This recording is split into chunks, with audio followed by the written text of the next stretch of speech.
Hey friends, welcome to We Should Do This More Often with Andrea and Ashley. This episode is called When Pride Wins, Everyone Loses. We're sharing the story of our friendship, but most important, how reconciliation is possible and how communication brought us back together. It's honest, it's funny in parts, and it's a reminder that friendship takes work, but it is worth it. Let's get into it. So how do you even explain us? So our friendship began back in our North Knoxville days, Ashley. Oh, North Knoxville. I remember I was 14, you were 12, and we were sitting in Randy and Vicky's youth group.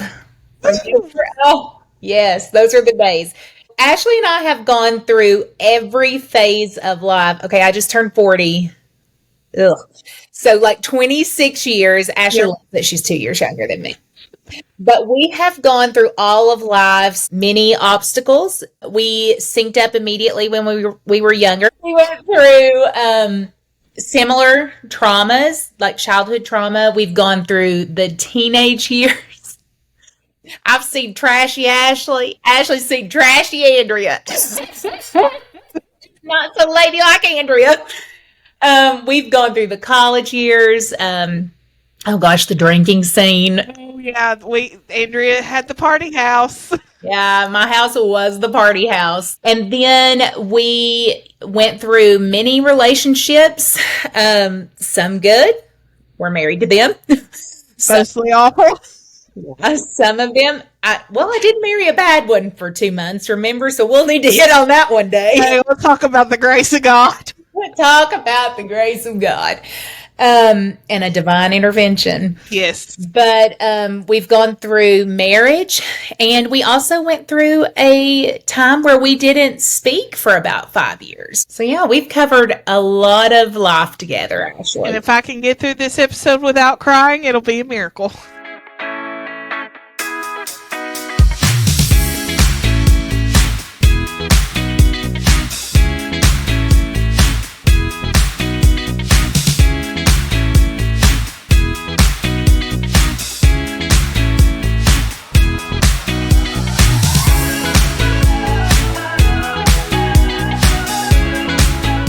So we wanted to talk about the real story of our friendship, the ugly, the complicated, but really the redemptive arc that happened with it and the beauty, really, of our sisterhood. Because there were seasons, Ashley, where we were completely inseparable, and there were seasons where we were not in each other's lives. And we have now stepped outside of those experiences, this 26-year friendship, and I'm going to try not to cry, and we've seen God's hand in the timing of it all. We're sharing this not just to reflect, but to remind that reconciliation is possible. And that sometimes friendships go through mud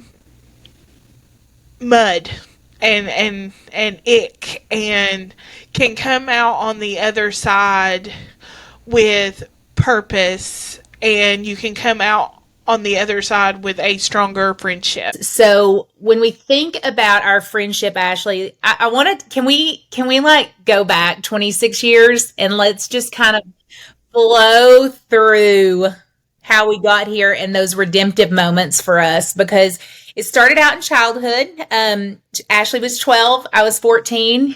We were in a youth group together. And Ashley, what do you think connected us? Like, why did you feel drawn to me? I think that, first off, I was younger, and I was one of the only younger ones in there.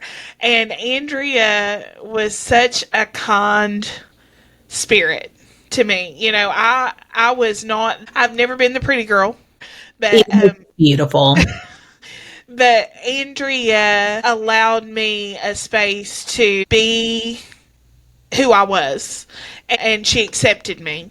And even though it was church, I mean, we had a lot of like football players and pretty popular girls, and not that Andrea wasn't, because I've always thought Andrea was gorgeous, but she was good to me.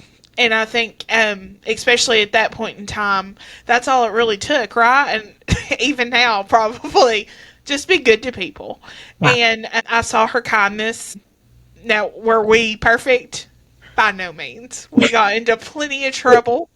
Plenty of trouble. I used to smoke. I would smoke. With my grandmother. My I would grandma smoke with gave your me grandmother. cigarettes. So that's a whole story for Yeah. probably that entire episode.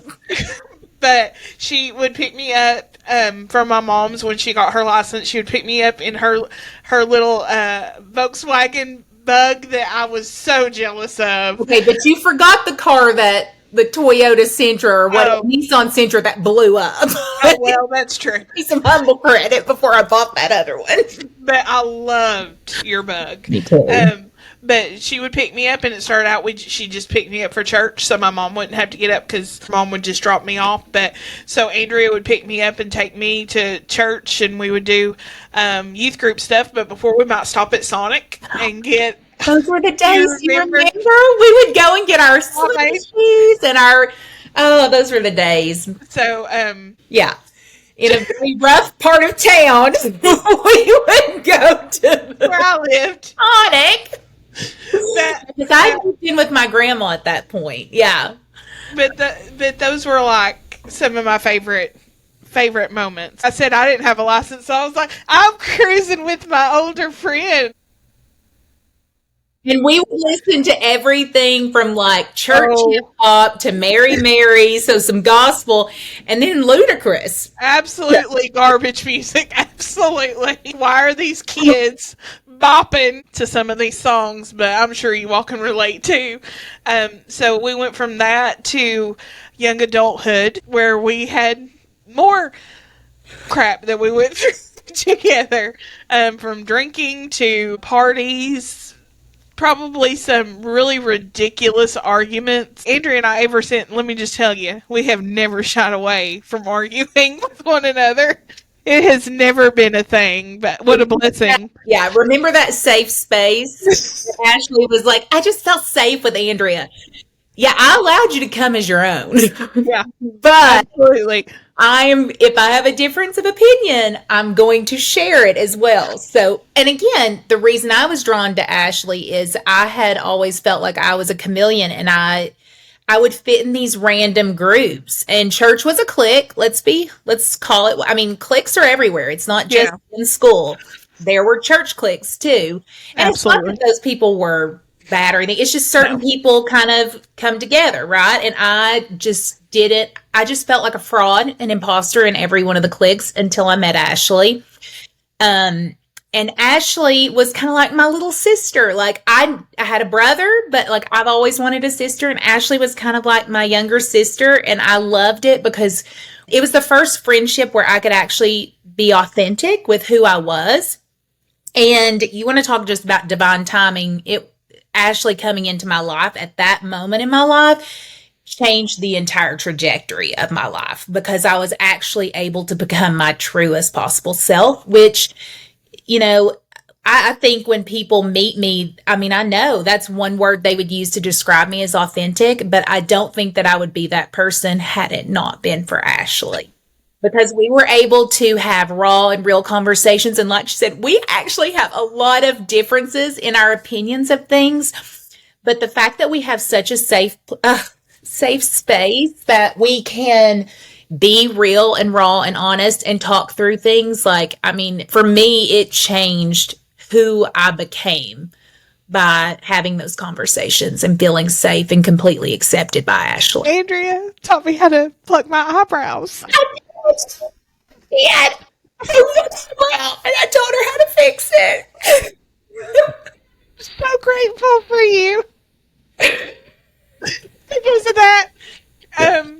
But yeah, my first political disagreement was with Andrea it was like 2003, and it was at a sleepover, at her grandma's house. One of the ones where I was smoking cigarettes. But which is interesting because my grandma and Ashley are really conservative, smoking cigarettes with an underage person, and I have some more liberal views. And that was not appreciated. So, Anyway. Which is so funny. But like she said, I had bought a house when I was 22, and I was like the first of our friends to get a house, and it became like our party house, right? Like Ashley, you stay. I mean, like we had a group of people that just like stayed the night Friday through Sunday, wouldn't you say? I mean, we just kind of were all at my house, and and I think that we experienced a lot of life together there. It wasn't bad. It was just a group of friends. Did we drink? Yes. But I feel like it was the first time any of us in our group were allowed to Freedom. freedom, Yes. because most everyone lived with somebody, a parent or a sibling or whatever, like someone. And so it was the place to just like let your hair down and just be yourself and discover who you are. And we discovered. Yeah. Well, and I will say this, like, we say we partied, but I don't even think our partying counts as partying these days. well, no, it does not. I will say that it does not. We were never like. It feels so weird to say like we weren't that bad, but we really weren't that bad. I mean, we did our fair share of drinking, and like I said, we got into petty little arguments with each other. We liked drama. I mean, we loved internal conflict at that point in our lives, but we really were. There was a group of about 4 or 5 of us that were just, we just spent all of our extra time together.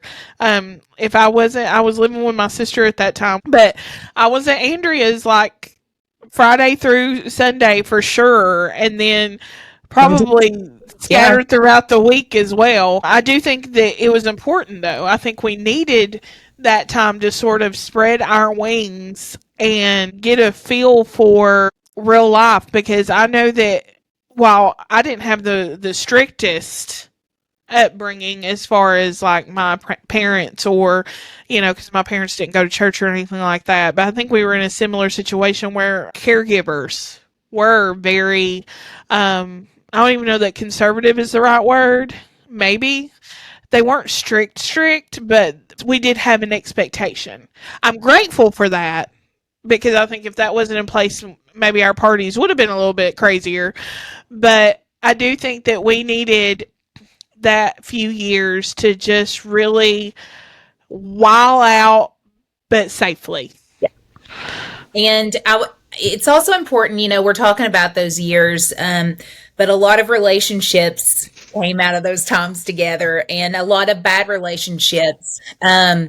Just from my own experience, my first relationship was with an extremely abusive person.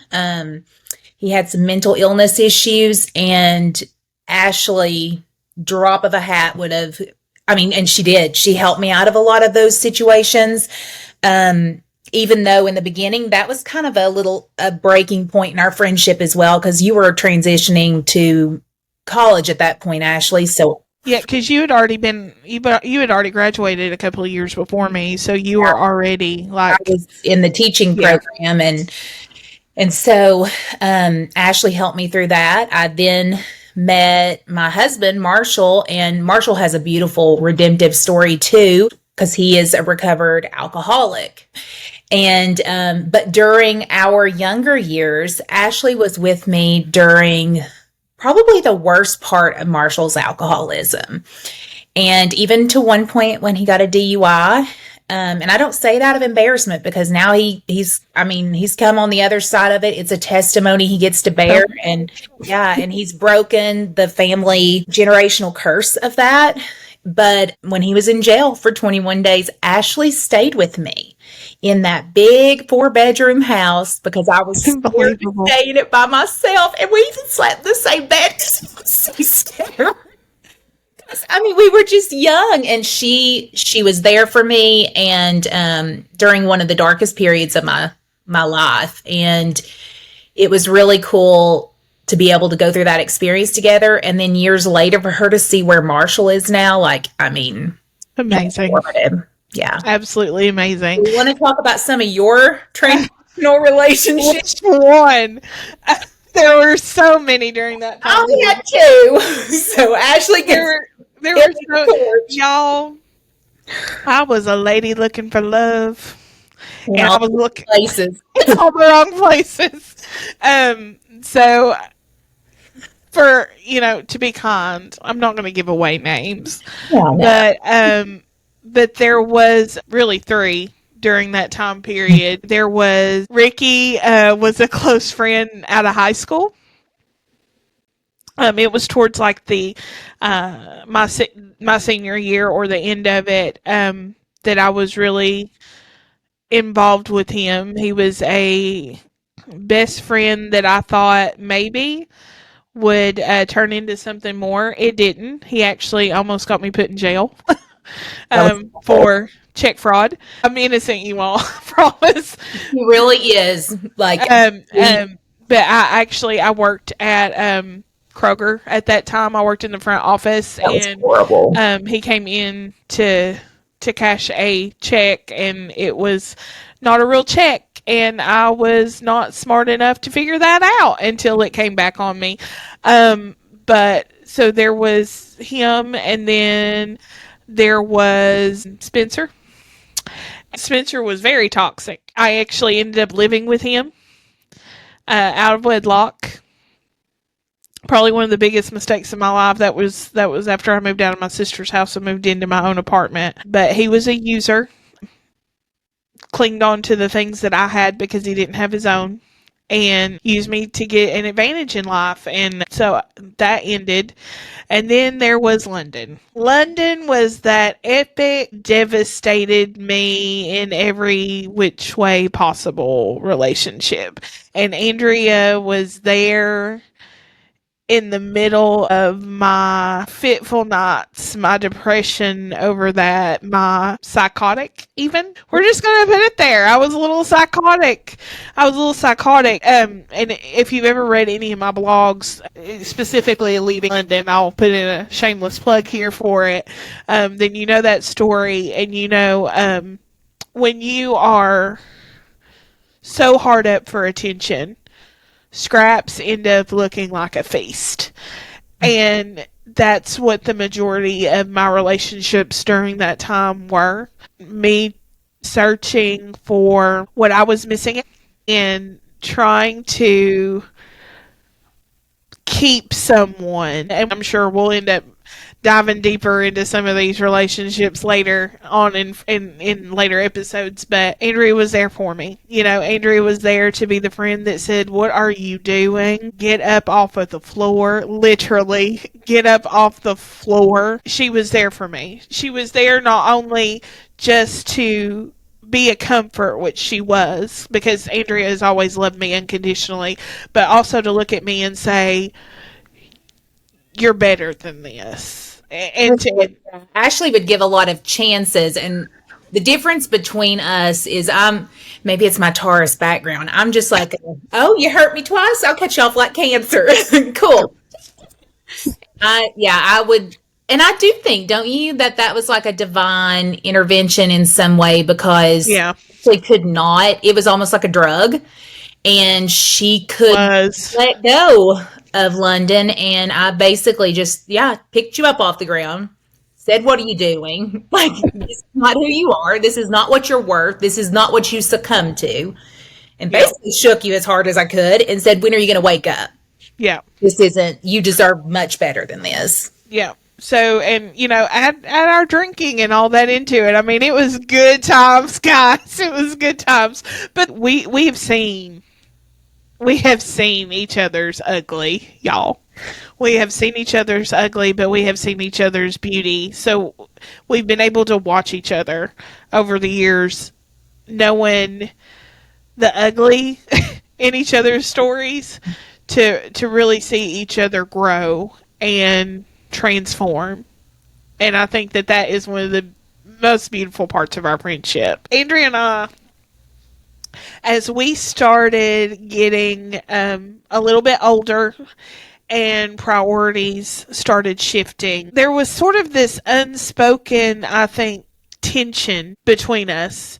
And I don't know that either of us could really ever put our finger on what it was. I think that some of it was just growth pains, and Andrea was dealing with her marriage, and I was still single. and dating, but still single mostly. I just met Jason, and um, so there was just some unspoken tension between us, and then there was a misunderstanding. And I think you're right, Ashley. I think that we didn't know at the time what it was, but both of us were wanting something so different. And we were getting, like, because remember, I was going through a lot of fertility issues, and, my husband was getting sober, and Ashley had just got out of that toxic, was trying to leave that toxic relationship and then enter into a normal, healthy one, which was difficult because she'd never experienced or saw that. And so we were both in this really bad want stage in our life. And it's like we didn't know how, there was tension, but we didn't know what it was. And I think that it was just maybe life circumstances. Yeah, we weren't really good at communicating. No. And our fight was literally dumb. Like Well, and in all fairness, too, I will say, I don't think either of us, we both grew up with very emotionally immature parents, I think, and that's not saying anything bad about them, because growth is possible, but I think that you and I there was a stunt of growth there where we ended up, our emotional intelligence, we ended up having growth spurts later on, but when we were there, we weren't good at communicating when it was feelings, when it was, because we didn't know how to explain the feeling. And so then there was a break in our friendship. I think, again, lack of communication for about 5 years. And Ashley kept calling me one day, like over and over. And I thought she was, because this happens a lot. My name's Andrea, and it starts with an A. People butt dial. Same. Right? And Ashley knows that. And so I think I sent her a text and was like, hey, do you mean to call me? we had not spoken in like 5 years, y'all. No. Ashley got married without me. Like, I had children. I had 3 children. She was there for the first one, but like the second and third one, like we had not been in each other's life during that, except what we saw on social media. I surrendered my life to Christ during that 5 years. And one day it was just on me. And, God will put stuff on you all. I encourage each and every one listening, do not ever ignore that call when God puts something on your heart to do. And it was, you need to call Andrea and you need to check on her. And it was like, okay, I've not spoken with her, we're not really close anymore. But God was like, no, you need to call her. And she didn't answer the first time. And I was like, okay, God, I did what I was supposed to, and he went, no, you haven't. You need to call her again. So I'll let Andrea take it from here. Yeah. And God laid it on her heart, but she did leave a message. So the next time she called me again, and that's when I was like, okay, this is weird. Like, maybe so I just sent her a text. And I think that you're back now. I think after the text, she goes, no, I need to talk to you. And then I kept thinking, oh my gosh, somebody's died, something, because we, like, someone that we know or whatever. And so she called me, and it was really awesome because when I had left Ashley, I had seen her in all these toxic relationships. She was living by herself. She had just ended a relationship. She was starting with her husband. When Ashley last spoke to me, my husband was in the throes of his addiction and surrendering that and becoming sober and realizing that he needed to transform for our children because that generational curse would continue. And I end up having 2 more children. So I have 3 sons, and, Ashley was there for Deegan, my oldest, but then the other 2, so she got to hear, like, I have 2 more children, and here's, my career had changed and everything. Like, we both had just changed so much. And it was really powerful because when we got on the phone, it wasn't, you know how you get on the phone with some people and their life is pretty much the same? Like they haven't made the choices to go beyond where they are. They've just chose to stay in that same cycle and complain about the same thing. Ashley and I had not done that. And that was really cool because we got to see that, oh, Ashley's like living out her actual dream. Like she is living out something that I know when she was 12 years old that she wanted. And she's sitting there probably thinking the same thing about me as look how far Andrea went. Absolutely. She got the sober husband. Like she has this life and that we both wanted. And it was so cool because when we came back together, it wasn't like this brag fest. It was just like, let me tell you what God has done. Like this has happened in my life and we got what we wanted. And it was a really cool moment. It was really good, but we got to clear up. I mean, I was like, why are you mad at me? And I was like, why are you mad at me? So 5 years goes by and we've just been thinking the other one is mad at the other one. We had the tension, like I mentioned before, but it was really just a simple misunderstanding that caused us to just drop out of each other's lives completely. So that just goes to tell you guys, talk about your stuff. Yeah, but like Ashley, I always knew that her dream was to have like a Disney wedding. And I mean, we had talked about this stuff for over a decade. And because of that one communication, guys, I didn't invite her to my son's birthday party. Okay. And again, the reason why I didn't is because another friend had said, I'm single. Why would I want to go to a kid's birthday party? Like made me feel like I was a bad person for doing that. And so then I did the same. I was like, well, gosh, I'm doing that to Ashley every and my response when I wasn't invited wasn't like, oh, good, because I don't have any children, so I don't want to go anyway. My response was, Andrea doesn't want me in her kid's life, and that wasn't it at all. Yeah, and so that will go to tell you, number one, I will take responsibility that my past trauma led me into some preconceived notions that were not healthy. So be careful of that.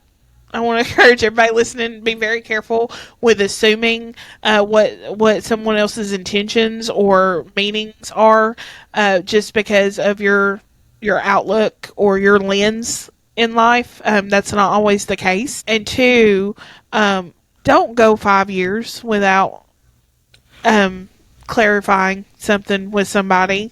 Don't do that because, like I was telling Andrea earlier, I'm so sad that she missed being in my wedding and that I missed having her there that day because she's my longest standing friend. I mean, she is, and I want to be clear, even during the 5 years, if she had picked up the phone and said, I'm stuck on the side of the road, I'd been in my car on my way, and I think I have no doubt it's the very same with her.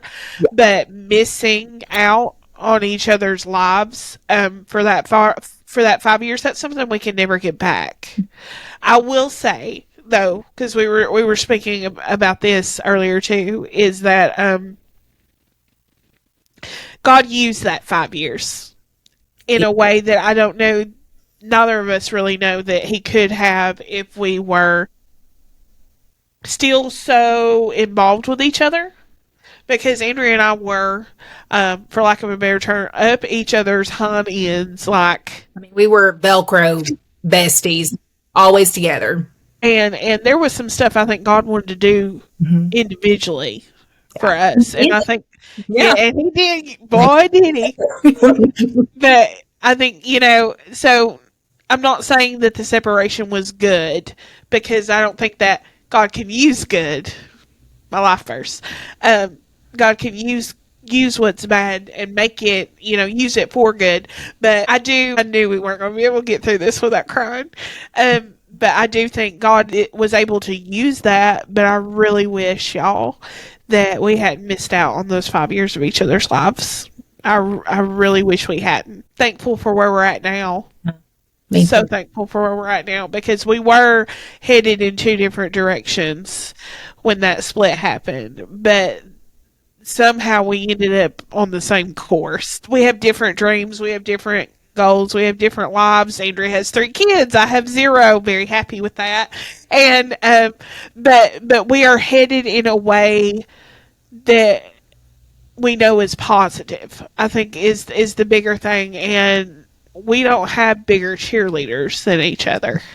We don't have bigger support systems. Andrea wants to do something. I say, how can I help you get there? Yeah. I want to do something. Andrea, how can I help you get there? And even just this podcast, I think is testimony enough to our love and commitment for our friendship, and where God has taken us. I mean, He's taken us places. And I want to hit on a little bit of research when it comes to friendships, because Ashley and I have been in this best friendship for over 2 decades, 26 years, like I said. And so we're always going to hit you with a little bit of Bible, and we're always going to hit you with a little bit of the research. So research shows that, according to a meta-analysis, that having strong social relationships boost a human's survival by 50%, a benefit that is comparable to quitting smoking. So having those long-term friendships are essential. Going through long-term friendships and mending those and refining our communication skills are essential for maintaining strong friendships. And I mean, just to think that I know that having long-term friendships equates to lowering your Alzheimer rate of getting that. But I mean, just to say that it boosts your survival by 50% is huge. I mean, I agree. The thing with that, and I want to throw in the scripture for this episode is Proverbs 27:17, which says, "Iron sharpens iron, so one person sharpens another." I think really coincides with that. And if you all really, really think about that scripture, iron sharpens iron, that means they're both individually pretty sharp. Yeah. And when there is resistance against each other, that's when the sharpening, the refining happens. So you all don't have to agree on everything. But Lord knows, and I do want to say this, if you have a toxic person in your life, someone that is constantly belittling you or making you feel less than, or putting their dreams and stuff above yours, or whatever it may be, run. Run like a ghost is chasing you. Run. Because those are not the kind of friendships we're talking about here. We're talking about friendships with two people that are sharp on their own.